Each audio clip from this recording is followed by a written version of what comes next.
Hello friends, garden and kitchen লাভার শেফালি চ্যানেলে সবাইকে স্বাগত জানাই।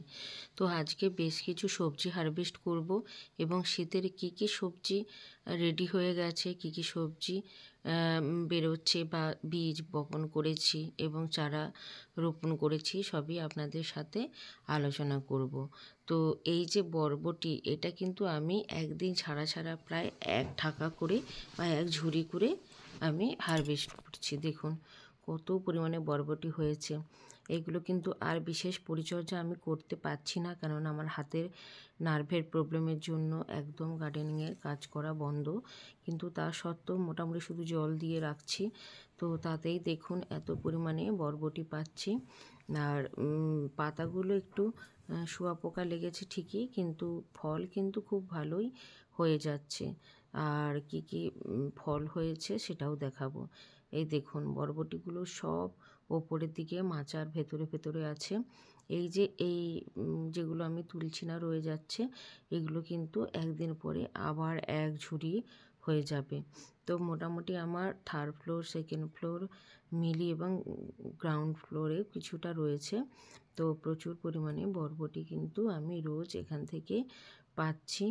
আর হচ্ছে কি কি সবজি হচ্ছে রেডি হচ্ছে সেটাও আপনাদের সাথে দেখাবো, বা কি কি সবজি আপনারা এই সময় লাগাতে পারেন। তো শীতের বরবটিও আপনারা এই সময় খুব সহজেই বসাতে পারেন, খুব তাড়াতাড়ি ফলন এসে যাবে। আমার এই বীজগুলো এই দেখুন, এখনও ড্রাগন ফল কিন্তু আমার ধরে রয়েছে গাছের মধ্যে। আর একটা পাকা তো হারভেস্ট করেছি, আপনাদের সাথে শেয়ার করেছি। এই দেখুন বরবটিগুলো কি পরিমাণে হয়ে আছে। তো এই যে বরবটি, এগুলো পুরো ভেতরটা শাঁসালো বিনসের মতো, খুবই ভালো। এগুলো কিন্তু শীতে খুব সহজেই হয়। আমার তো গাছের মধ্যে এমন বেশ কিছু রয়েছে যেগুলো রোজই তুলছি, তাও রয়ে যাচ্ছে, দেখতে পাচ্ছি না, শুকনো হয়ে যাচ্ছে। সেই বীজগুলো অনায়াসেই আমরা এখনই বসাতে পারি। এই গাছগুলো আমি গরমের সময় বসিয়েছিলাম, তার ফলে চারিদিকে গাছটা একদম কি বলবো, মানে একদম সারা বাগান ছেয়ে গেছে। তো তার ফলে প্রচুর পরিমাণে বরবটি পাচ্ছি, কিন্তু বরবটি সেই সময় হচ্ছিল না, কেননা এটা শীতের, যেহেতু নিজের বাগানেরই বীজ থেকে বসিয়েছিলাম। কিন্তু আপনারা এই সময় বাজারে দেখবেন শীতের বরবটির বীজ পেয়ে যাবেন। তো বসিয়ে দিন, দেখবেন 1 মাসেই আপনারা ফলন পেয়ে যাবেন। আর এইটা কিন্তু খুবই সুস্বাদু। আপনারা বিভিন্ন রান্নাও করতে পারেন, বাচ্চাদের জন্য ম্যাগি, চাউমিন, পাস্তা এগুলোতেও দিতে পারেন, যাতে তারা সহজেই খেয়ে নেয়। আর এই দেখুন ওপরের দিকে কি পরিমাণে বরবটি ধরে আছে। তো এইগুলো তো ভীষণ মোটা এবং শাঁসালো হয়, তাই এগুলো থাক। যেগুলো একটু মোটা হয়ে গেছে, পরিণত হয়ে গেছে, সেগুলোই তুলে নিচ্ছি। বাকিগুলো আবারও পরের দিন তুলে নেব, কেননা পরের দিন আবারও সুন্দরভাবে তোলার মতো কিন্তু হয়ে যাবে। আর এই বরবটিগুলো দেখুন কালারটা একটু সাদা। আর এখানে রয়েছে ব্রাহ্মী শাক, কুলে শাক। তো মাঝে মধ্যেই তো ব্রাহ্মী শাক, কুলে শাক আমি হারভেস্ট করি, শেয়ার করি।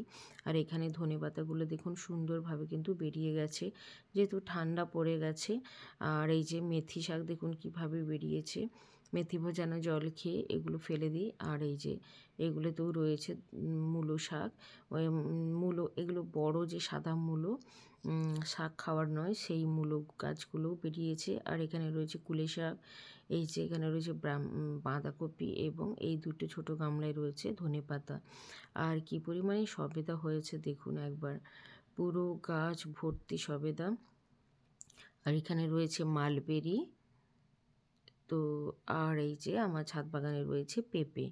এগুলো অপেক্ষা করছি কালার ধরতে শুরু করলেই ফল হিসাবেই পারবো, কেননা আমার অনেকগুলোই পেঁপে গাছ রয়েছে গ্রাউন্ডে।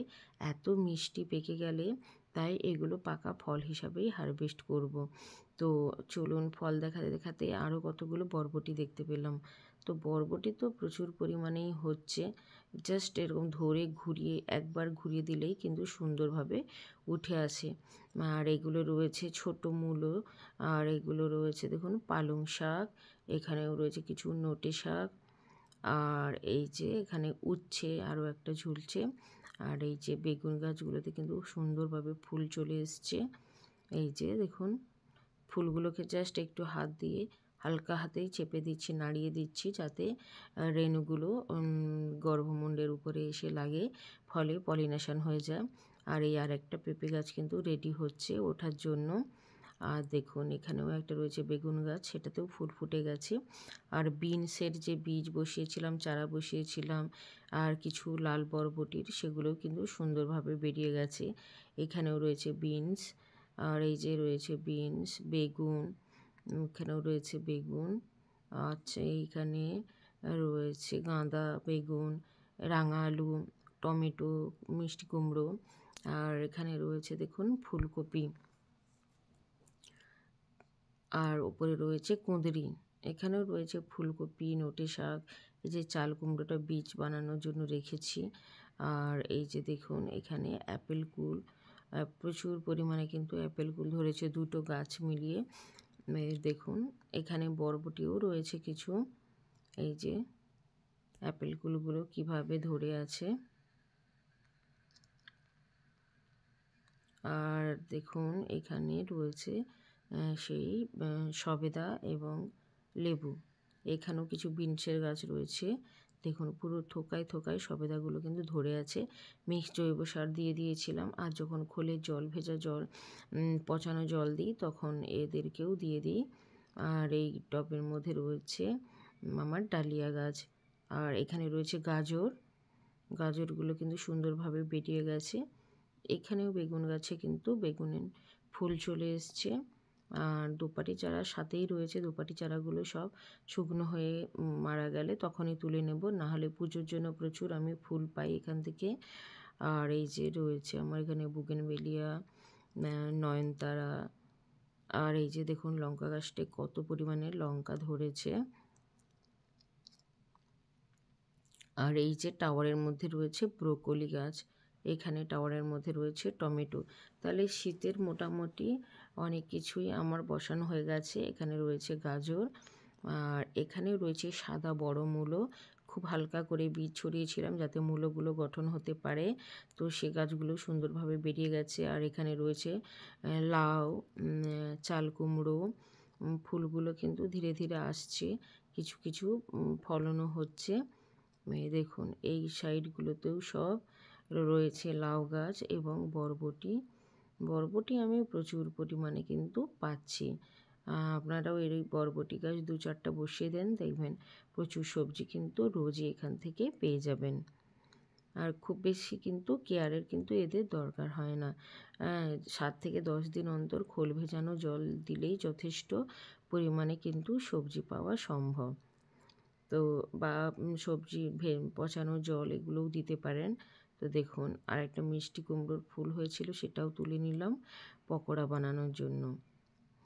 তারপর এখানে রয়েছে নোটে শাক, কেননা এখানে রয়েছে বেগুন গাছ, টমেটো গাছ, তার সাথে নোটে শাকগুলো রয়েছে, এগুলো তুলে নিলে ওগুলো কিন্তু খাওয়ার পাবে, কারণ এরা খাওয়ারে ভাগ বসাচ্ছে, আর ওই গাছগুলো কিন্তু বাড়তে সুবিধা হবে। তাই নোটে শাকগুলো আজকে রান্নার জন্য তুলে নিচ্ছি।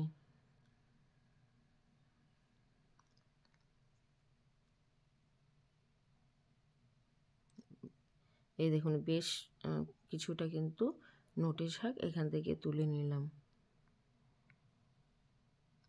আর এখানে রয়েছে সর্ষে শাক, এগুলো এমনিই বীজ পড়ে নিজে থেকেই হয়েছিল, যেহেতু মাটিতে আমার সর্ষে হয় সেইগুলোই ঝরে পড়েছিল।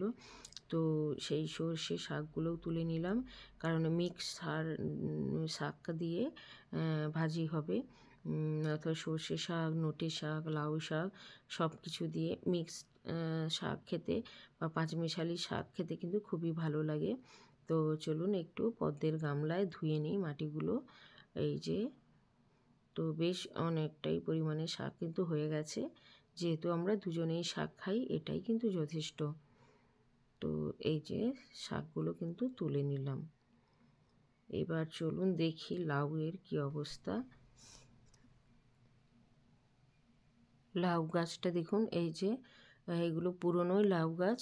তো এইবার দেখছি একটা দুটো কিন্তু জালি আসতে শুরু করেছে, যেহেতু শিশির পড়ছে তাই লাউ গাছগুলোকে কিন্তু আর একটু যত্ন নিতে হবে।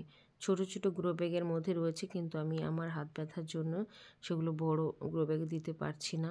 তো যাই হোক, এখানেই যতটা যে পরিমাণে হয় আর কিছুটা এখান থেকে কিন্তু লাউ শাকও কেটে নেব, কেননা ডাঁটা রান্না হবে এবং ওই শাক পাতা দিয়ে পাঁচমিশালি ভাজি হবে।